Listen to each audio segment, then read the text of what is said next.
Olá amigos do vlog do Zé aqui, hoje com a Canon EFS 1755 f2.8 ISO-SM, que é a melhor lente que a Canon fabrica para o sistema APS-C.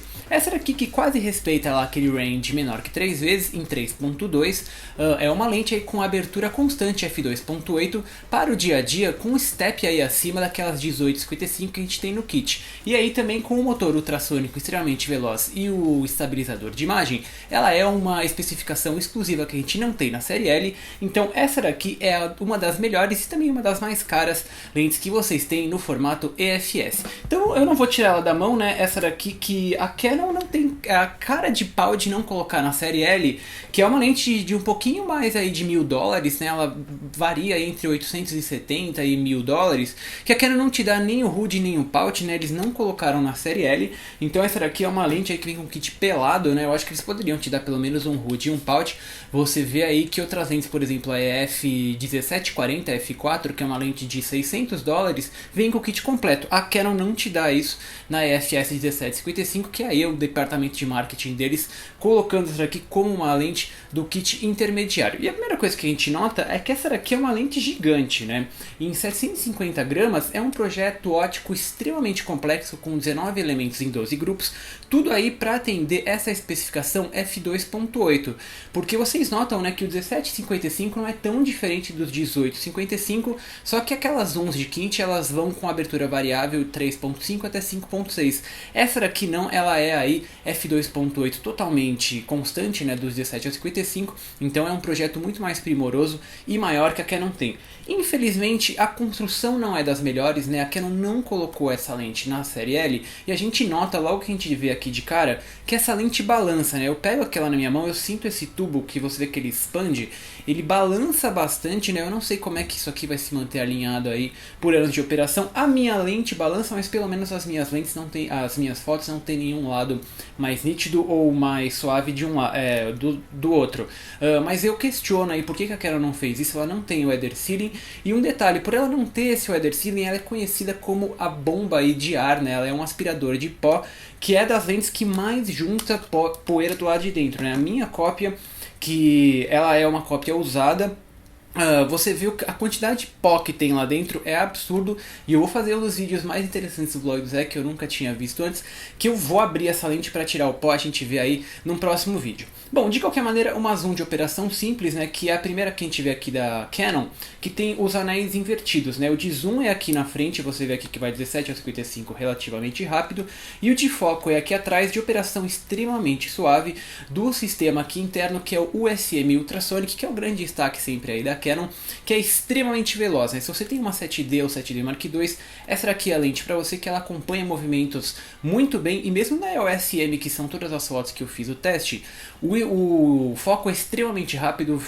veloz e preciso. Também muito silencioso, mesmo com o Image Stabilizer, que é o estabilizador de 3 stops aí da terceira geração, que é um estabilizador totalmente automatizado, né? Você vê que ela só tem aqui os botõezinhos AF, MF e o Stabilizer On-Off, que ela consegue detectar o padding sozinho, então você não precisa colocar aquele modo 2, né, que a gente tem algumas lentes, e ele também detecta o tripé, você pode deixar ele aí ligado, que ele vai desligar quando você colocar um tripé. Enfim, aqui na frente ela aceita elementos gigantes, né, os filtros de 77mm, que é bem grande aí para você usar com a 1022 da linha FS, que também é de 77mm, ou mesmo a 70-200 f2.8, é o kit aí que a Canon recomenda dos 10 até os 200, e atrás é uma EFS que vocês veem aqui, que tem um bumpzinho de borracha, que impede a montagem dela no full frame, então aí é um investimento muito sério para quem tem as câmeras crop. Então vamos pegar aqui a 60D para vocês terem noção do tamanho, né? O EFS tem o quadradinho branco, né? Não é a bolinha vermelha, então você alinha aqui, gira, olha só o tamanho que fica, né? A gente não está aqui mais numa lente normal, numa lente pequena, né? Que é o formato APS-C aí, é bacana para você ter uma câmera um pouco mais compacta. A 1755 f2.8 é bem grande, é assim que fica na mão.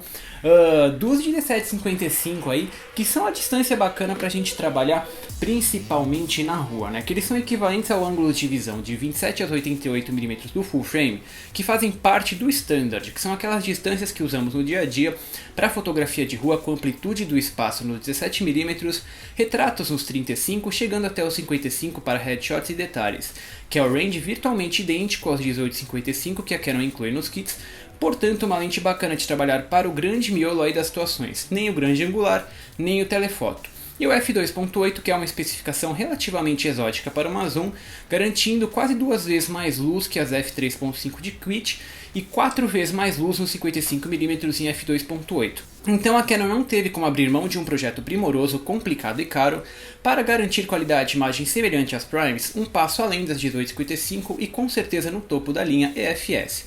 A 17-55 é a melhor zoom que eles fabricam para o APS-C. Começando em f2.8, infelizmente a nitidez não é impecável em situações de grande contraste nesta objetiva, com o aparecimento do blooming, que é o vazamento de luz em contornos claros e escuros. Eu notei em praticamente todas as minhas fotos em uma inspeção mais de perto, e sempre que eu vi, bastou ir lá confirmar que era a imagem na abertura máxima. Aconteceu na gola de uma camisa, nos detalhes arquitetônicos em pouca luz dentro de uma igreja, o que me leva à sugestão que essa é daquelas lentes que vale a pena fechar para aumentar a qualidade de imagem. Em f4, o contraste sobe bastante e temos imagens extremamente impactantes, ressaltando formas e textura dos objetos, que ficam excelentes impressas e na conversão preto e branco, uma nova fase que eu estou começando aqui no vlog do Zek.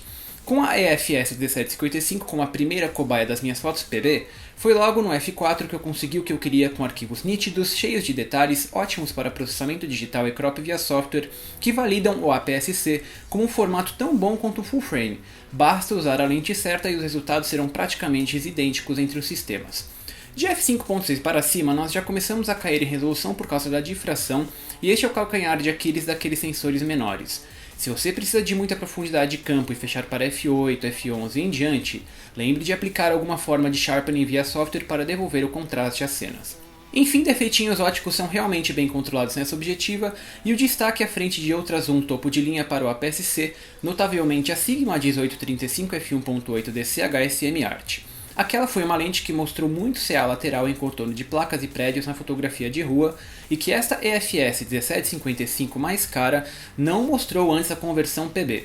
O mesmo para o CA longitudinal, que não apareceu no bokeh, afinal são dois elementos do D e 3 esféricos do lado de dentro que mantêm tudo no lugar, com excelente resolução dos 17 aos 55mm. O único detalhe sobrou para a distorção geométrica, que é bem forte em todas as distâncias, do tipo bolha no grande angular, bigode no centro e picante no telefoto, que exige correção via Digic 4 ou software para elementos arquitetônicos ao redor do quadro. É um desempenho excelente que eu não estava esperando no APS-C, e esse aqui foi o vlog do Zek com a Canon EFS 1755 f2.8 e S USM.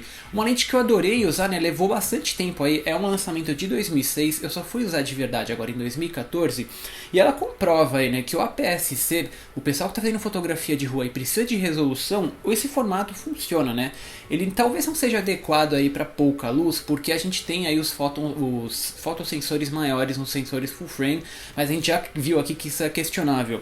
Mas de qualquer maneira, quem tem uma câmera crop no formato APS-C ou mesmo menor, essa daqui é uma das melhores objetivas, que demorou para eu testar, né? Infelizmente aí foram quase 8 anos para eu finalmente testar, de uma das melhores lentes para esse formato, que eu vou usar principalmente aqui na minha Blackmagic Cinema Camera, que eu consigo ter os 1755 para fotografar, para filmar aí na rua, com abertura f2.8 quando tiver pouca luz e o estabilizador para handshots. Enfim, esse aqui é o vlog do Zek. Vamos dar os abraços lá do EF 50mm f1.2 LUSM, que vai pro Jonathan Dantas, o Vinícius Autêntico, o Diego Amaral, o Rafinha Black, o Lucas Peixoto e o Constante J. Rock, que falou da 2470 f4 LS USM. É uma lente aí que é um lançamento, né? Ele falou que pouca gente falou disso aqui no Brasil.